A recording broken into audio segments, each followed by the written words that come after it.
Hi everyone, it's Hayes. In today's video we're going to be doing the commentary / analysis for episode 10, Miraculous Ladybug season 6, Dark Castle. So please, I hope you've all watched it by now, otherwise I'm going to spoil this entire episode for you, and I'm ready dressed in a Bunnix-esque blue for this episode, although on reflection I feel like I should have worn black for the Dark Castle since that had more focus than Bunnix. But anyway. Sadly, I didn't enjoy this episode as much as I wanted to. I gave it 7 out of 10. I didn't think it was bad, like 7 out of 10 is still a good score. I didn't like get below 5. Anything below 5 for me would be like, yeah, that's a bad episode. But honestly, overall, I did find it really underwhelming, to be honest. Like, part of me was like kind of wishing for more Alex content, and part of me was like, okay, but she wanted a break to be with her friends and family on her birthday, but then at the same time, at the end of the episode, she says to Ladybug, like, you know, like, I'm Bunnix, this is my job, you're Ladybug, I'm Bunnix, I'm fine with doing this until you defeat Hawk Daddy or Chrissy Pop now. You know what I mean? So I was just a bit like, I don't think Alex would have minded. And then, for example, we have Daddy Cop, which is a Sabrina episode, Altora Piedra and Ivan episode, and etc. So I'm like, I don't know, like, part of me is like, I'm glad she had a break, but also it seems she enjoys doing this.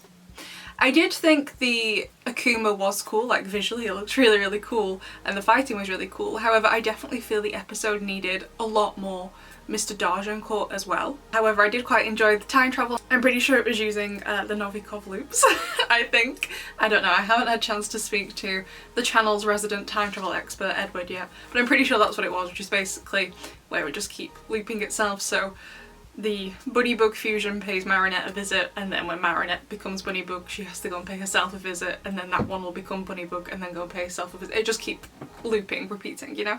So that's what I'm pretty sure it was. So I'm pretty sure it was that with the time travel, so I didn't get confused by the time travel. I say in the start of my reaction, like, I'm sorry if I get confused at any point, because I was expecting to. I know I don't know the greatest about time travel. It's one thing I know I will never write, which will be time travel, just because I know I'd create plot holes. But yeah, I did find it overall kind of underwhelming due to the lack of Alex content and also the lack of Mr. Darjancourt, when there really, in my opinion, should have been more of both of them. It would have made the episode so much stronger writing wise. But now let's start going through it scene by scene. So we open in the cafeteria, Jalil's there. Jalil does seem older than the school age, so honestly I'm a bit unsure what's going on with the schooling system, but okay.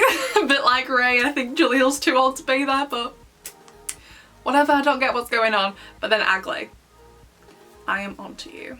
She was a bit suspicious in the cafeteria, but there's more as we go on through the episode. And then we get the Louvre scene where they're going to film this video for Alex. Why on earth they needed professional lighting to take a video for social media, I don't know. But okay, whatever. Alim's outfit, oh my god, I'm pretty sure this is the first time we've seen him in with the new models and stuff. He looks fabulous as always. Then Mr. Darjancourt comes in. First of all, this bit was hilarious with his scroll, reading it out with the trumpet. Then he leaves in a huff. His walk was so funny. And then I don't know what that scroll was made of, he ends up dragging out that chair. And that's the only scene he gets before he's akumatized. Like, we hear him on the phone with Alim during the party, but I'm like, it wasn't enough. And honestly, from this one scene, during my reaction, I wasn't actually even sure why he got akumatized, because I wasn't even sure what he actually wanted. Maybe that's partly my fault because I didn't know much about the history of the Louvre and what it used to be. I have been to Paris a few times. I've never been to Louvre though. I'm not a big art gallery person, so I've never been there. I didn't know about the history of it, so perhaps it's partially my fault. But when he got akumatized during my reaction, I was like, why is he akumatized? I was like, why are you angry? What's your beef with him? I don't know. But anyway, I think it was a pretty good idea, and again I like the self-sustaining loop they did with Future Bunnybug going to see past Marinette. But oh my god, like, did they travel in time to get Alex to the party? Because I'm like, Alia put together that picnic pretty darn quick. The picnic itself was so cute. I missed Alex a lot. I really, really like Alex as a character. Hug with Aling, getting to see Jalil again. But again, Agley, more proof. So one of the things she says is like, oh, so like Alex is like, oh, I'm glad everyone's here, but Agley's like, no they're not. Marinette's not here. And yes, Alia covers for her, but I really don't think Agley buys it. Like, I keep seeing all this stuff on Twitter being like, oh, everyone thinks all the new female characters are Lila. I personally have only ever thought it was Agley. I never suspected Sublime, and never suspected Diane. Sublime and Diane, I think they're both great. It's Agley. It has to be Agley. Sorry. But then I love like all like little montagey bits in this scene, and we have a duck on my son's head.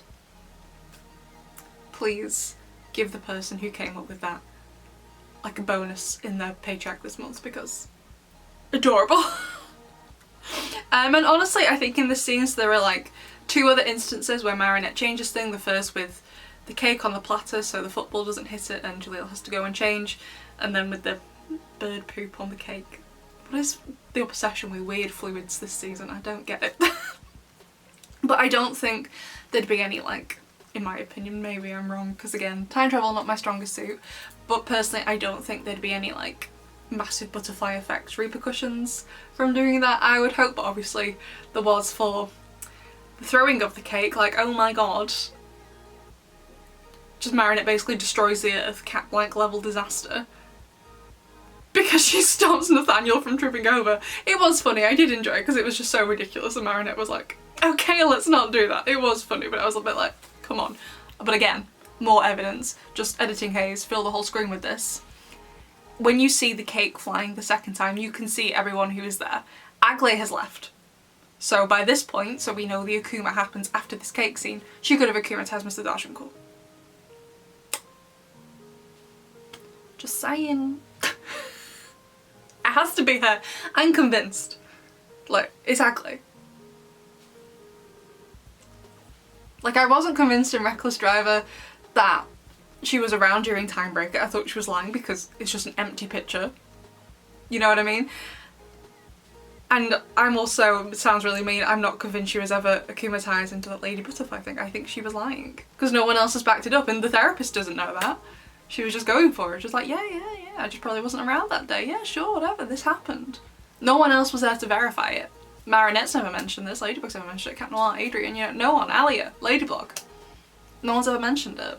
So,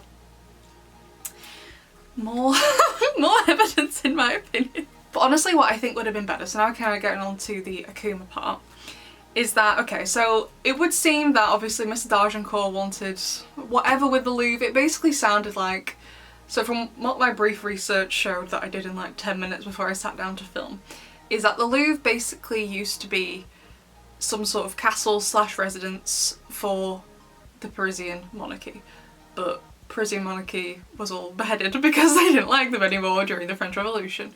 Fine, cool, fair enough. And apparently the Louvre during the French Revolution, it used to be a museum just for like the aristocracy and the monarchy, so part of the French Revolution was turning it into a museum for everyone. Doesn't matter, you know, what like social class you belong to, it was going to be a museum for everyone.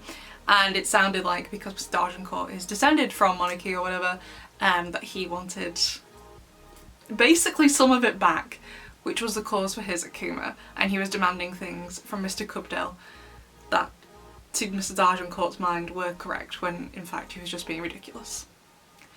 That's what I think he was akumatized about, but I don't know. So what I think would have been more effective is that Mr. D'Argencourt should have actually come to the party and interrupted it. Which I know sounds a little bit mean to Alex, but there were just like almost zero stakes in this episode, if you get what I mean. Like, I didn't feel like at any point anyone was in danger apart from Ladybug and Cat Noir. Like, the whole time the Akuma was going on, the Akuma fight, it seemed everyone else was at the picnic, still having fun. No one in Paris seemed to know. And for example, the nights, they were all empty and Cat Noir could cataclysm them. They weren't people. You know what I mean? So what I think would have been more effective, so it had more stakes, would be for Mr. D'Argencourt to actually come to the picnic, interrupt, try and get Elim on his side, but obviously Elim doesn't want to do that. And also secondly, Elim's like, I haven't seen my daughter in like, I guess about 3-4 months at this point. No, I want to spend these couple of hours I have with her. Go away.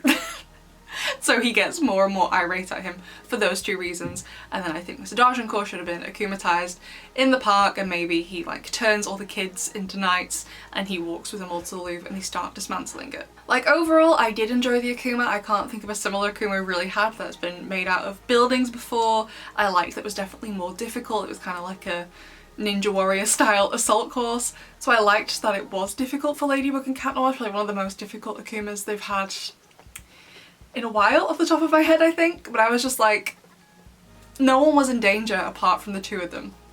didn't seem like anyone in Paris even knew this was going on. So if it had started at the park, it would have put all the kids in direct danger, would have given the episode more stakes. And then as well, like I already said, Alex at the end of the episode where Marinette's like apologising, like, I'm sorry about this, you shouldn't have to do this. And Alex is like, fine, well give me your earrings. I'll be Ladybug, you can be Bunnix for a while, like they'll swap places. And Marinette's like, no, I'm Ladybug. And Alex is like, yeah, well I'm Bunnix. So even though it is Alex's day off, it seems like she's absolutely fine with helping. She knows that's her job. She knew that when she accepted it back in Evolution. So I'm kind of disappointed that Alex didn't have more to do with helping in this episode, since it seems that's what she wants, and it also seems a bit strange since the other kids got to do that in their episode, like Ivan and Sabrina and Nathaniel and stuff, but Alex doesn't get to in this one, you know what I mean? And also, maybe Chrissy Pop was depending on the Knights to get their Miraculous, but I'm like, how is Mr. D'Argencourt meant to get Ladybug and Cat Noir's Miraculous? You didn't have any like fingers or anything. And maybe he did have a method of getting them, but we just didn't see, but I was like, So whilst it was a cool Akuma, and I liked about the history of it because I didn't know about any of that, and I did like the difficulty of it, and I did like the teamwork around it, I was just a bit like, okay. First of all, I didn't really understand going into it why Mr. D'Argencourt was akumatized. Second of all, no one was really in danger. Third of all, Alex or the Rabbit Miraculous were nowhere. So part of me was also like, okay, well to add more stakes to this, maybe instead of having Ladybug and Cat Noir fight, should have been Cat Noir and Bunnybug fight, then the Rabbit Miraculous was out of the burrow, which would have made Chrissy Pop more desperate in this episode. Just to add some stakes to it, you know what I mean? Because it didn't really seem like there were any, apart from maybe Ladybug and Cat Noir getting crushed. That was it, really. Which I know sounds a bit strange to say that was it, but like no one else was in danger. The Knights were just empty shells, so yeah. And I was a little bit confused when the Dark Castle came out from under the underground. I was like, was it just like inside the Louvre? Like under it? It didn't really show it, so I was a little bit confused. It just kind of rose up and I was like, oh, okay. Alright. But I did enjoy how like the big Akuma fight looked when they were running on the legs and arms and different building body parts and stuff. It did look really, really cool visually. And okay, I was with Ladybug when she's like, we're gonna tie up the castle. I was like, cool, yeah, makes sense because it keeps moving different parts. Tie it up, absolutely. But then the tying it up caused the flag to snap. Because I really liked how the flag did, like when it was moving around so they couldn't get it. Loved it because it added to the difficulty around it and the teamwork they needed. Really enjoyed it for that, but then she tied it up and it just snapped. No. Very, very strange. But then, after the Akuma has been defeated and they kind of convince Mr. D'Argencourt like, oh yeah, this pyramid is fitting for it because this is where they buried the kings and queens in Egypt, so it's technically to do with the monarchy. We then have the Chrissy Pop scene, which honestly I think should have been to the very, very ending scene, but whatever, still enjoyed it. And again, another confirmation about Aglaé, because first of all, I know Chrissy Pop in the scene only says she doesn't actually say Marinette, she just says she wasn't there. I have to keep checking to make sure this is what's going on. But to me that scene was communicating that Chrissy Pop was referring to Marinette as the she, and that she noticed, as in Chrissy Pop, noticed that Marinette wasn't there at the party. That's what she was referring to, I'm pretty sure, in that scene. But how did Chrysalis know that? Unless she was at the party. How did Lila know that? Unless she was at the party. Because she was as Aglaé. She rocked up at the party, said, oh, Marinette isn't here. Alia made the excuse, and then right before the Akuma happens, Aglaé leaves the party and she isn't present for the flying cakes scene. The flying cake scene. And then she starts to suspect that Marinette could be possibly Ladybug, maybe, I don't know. But you know what I mean?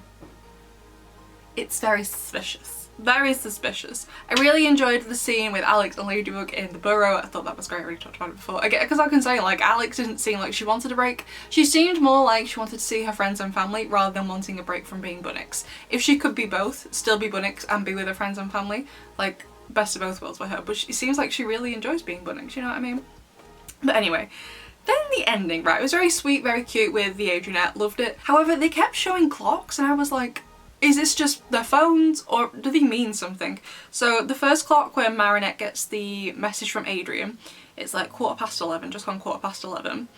And then when she goes upstairs to go to bed after she's spoken to her dad, it's 11:35, which is a bit strange. It's like a 20-minute jump in time, considering it seems like she only said the same thing to him. But okay, and then when she's done with Ladybug in the burrow, it is then 11:40. So it seemed weird they were showing them to us, but I was like, there's something going on there. Anyway, overall, I would give this episode a 7 out of 10. Like I said, I did find it a little bit underwhelming. The Agley stuff was cool, and by and large I did think the Akuma was cool, and I'm glad to see Alex back, even briefly. I'm not sure when we'll see her again, but I was just like, I felt she definitely should have had more to do in the episode because she literally was absent, and I don't know if they're gonna have the chance to give her like a dedicated episode where she gets to fight as Bunnix, you know what I mean?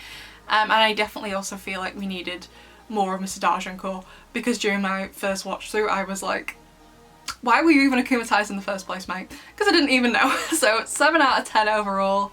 Yeah, not my favourite, but not bad, and I think the time travel was all solid because it definitely could cause plot holes, which is one reason why I will never personally write it. I'm not even going to bother trying to touch it. So I did think the time travel was done well. It was basically everything else. And MVP of the episode was the duck on my son's head. No, I'm kidding. Marinette, I guess. She was the main in this episode, which I guess possibly, again, I was expecting Alex to come away as the MVP of this. You know what I mean? Like the ruler, Nathaniel was kind of the main character, Marinette takes a backseat in Altaria Piedra, Ivan is the main character, Marinette takes a backseat, Daddy Cop, Sabrina, Marinette takes a backseat, you know what I mean? Whereas Marinette was still the lead in this, and it wasn't even Alex was taking a backseat, she really did nothing, so... And again, I know I already said it, seems like she wanted a break to be with her friends and family, but on the other hand it also seems like she didn't care that much, so yeah. And also between filming my reaction and commentary I did have a quick look through on Twitter to see what the general reaction is, and a lot of people also do seem to be feeling rather underwhelmed by the episode. So I'd definitely be interested to know what the rest of you think, because I feel like a lot of people were really excited for this episode. Definitely more excited than they were for Reckless Driver, in my opinion. So anyway, I'd love to know what the rest of you think. If you disagree with me, if you love this episode, that's totally fine. As long as you're respectful about it in the comments, then I don't mind. And if you're going to write me a long comment, I can't wait to read it, but please break it up into paragraphs. I don't care if the paragraphs make sense, just easier for me to read because I have bad eyesight. But anyway, I'd love to know what you think of this episode, besties, and I will see you in the next one. Bye!